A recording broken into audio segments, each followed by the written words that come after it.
شراب حرام ہونے کے 10 انداز بیان ہوئے. نمبر 1 کہ رب نے شراب کو جوے کے ساتھ بیان کیا.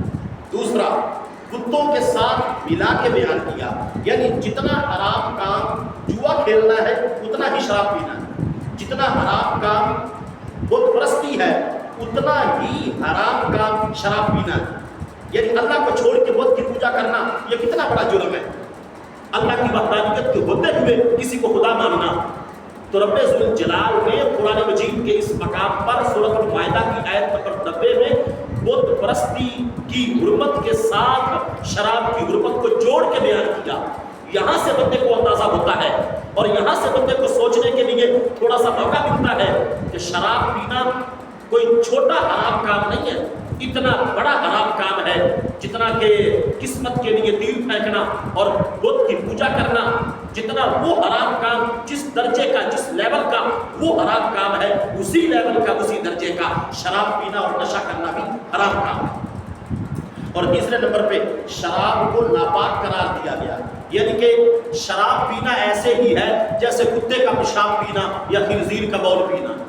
بات سمجھ آئے گی. اور چوتھے نمبر پہ اس کو شیطانی کام قرار دیا گیا شراب کو. اور پانچویں نمبر پہ اس کے حرام ہونے کا انداز دیکھیں کہ اس سے بچنے کا رب ذوالجلال نے اپنے آپ کو بھی اور اپنی نسل کو بھی بچانے کا حکم جو ہے وہ صادر فرمایا.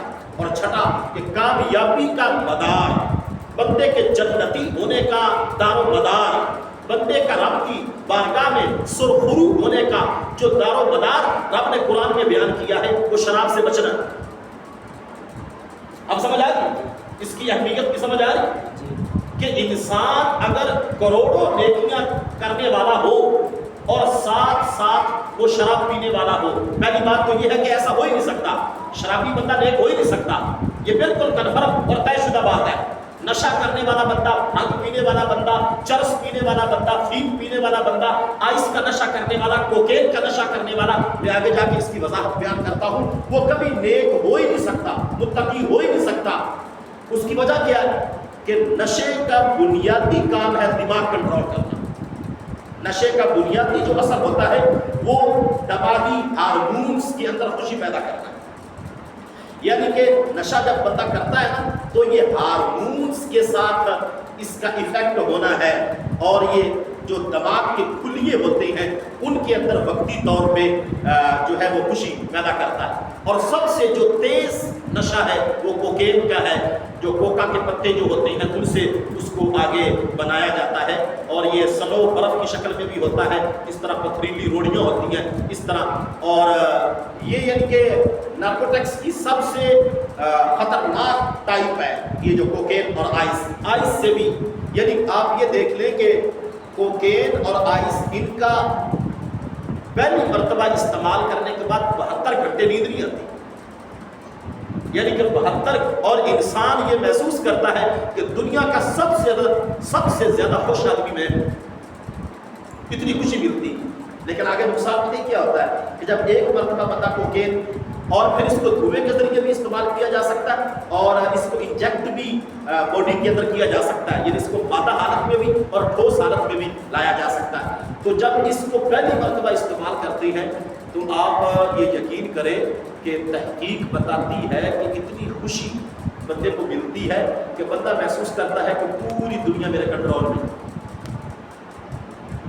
آئس اور کوکین یہ بڑا مہنگا نشہ ہے. جو کوکین ہے اس کو صرف 15,000 افراد ہے پاکستان میں، اور پاکستان میں اس کی کوئی یعنی کہ ریفائنری نہیں ہے بلکہ مکمل یہ باہر سے، اور یہ بڑا قیمتی اور زیادہ اس کی جو تعداد ہے وہ خواتین کے اندر ہے. یعنی خواتین کوکین زیادہ استعمال کرتے ہیں. آگے جا کے اس کی وجوہات بھی بیان کرتے ہیں لیکن موضوع کو ایک ترتیب سے چلنے دیں.